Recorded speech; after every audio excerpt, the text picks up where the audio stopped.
Mga tiga-garments natin, sir.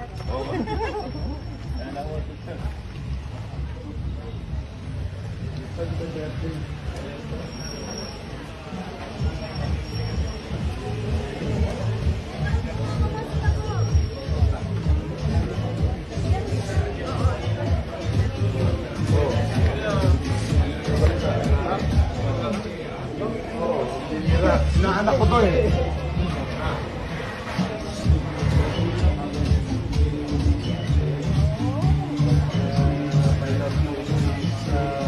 Amor no po amor ito. Never dies. Bumata. Bumata si mami. Oo nga eh. Yung nariregalo ko sa'yo, anong gusto mo? 1 million, bigyan kita. Talaga? Bakit? Nagsinungaling na ba ako sa'yo? Basta ka na. Ang pakalamang ng bahay. Nakakagulong na ulit ako. Tapos number 3 ang sasorbe ngayon. Kaso may problema ni Presidente. Okay naman. Okay naman. Medyo malaki naman.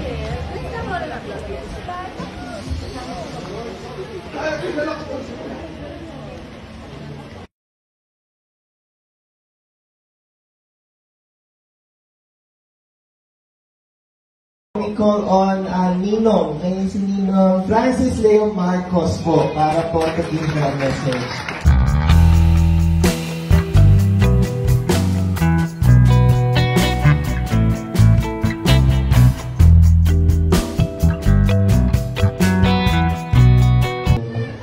Wala naman ako sasabihin.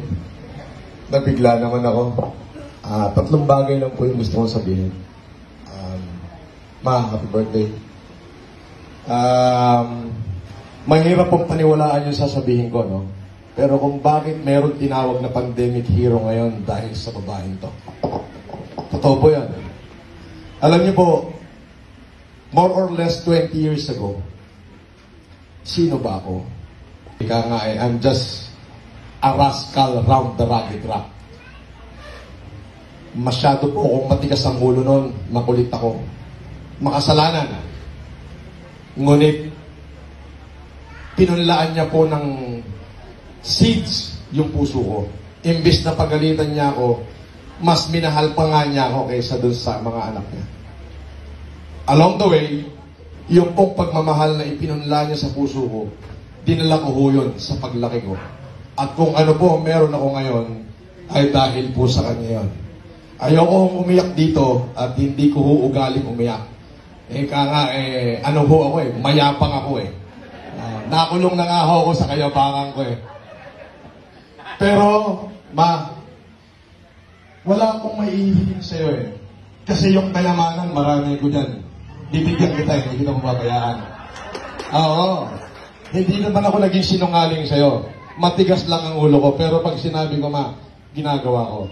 Wala po ako ibang mahihiling sa'yo kundi bigyan ka pa sana ng Diyos ng mas mahabang buhay at ng mas maraming katulad ko pa ang magawa ko.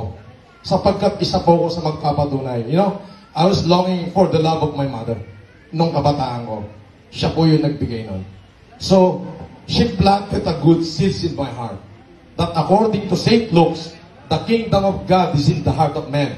Not just 1, 10, 100, or 1,000 men, but in all men. Kailangan lang may babaeng katulad niya na magtatanim nun sa puso ng bawat tao. Ngayon po, hinihintay po ako ng mga nasa higher echelon, but I refuse them. You know why? Because I need to be here. I need to see the birthday of the mother. Maybe not my biological mother, but every bit of a mother to my skin and every bit of a mother to my soul. Happy birthday, ma. Thank you. Thank you for that very wonderful message. Now po, tawagin po natin yung isa po sa mga panganay po sa pamilya. Alam po ninyo, marami po kami kapatid. Maybe not biological dahil marami po mga tinalagaan si Mami. So isa po dito ay si Kuya Edwin Bula.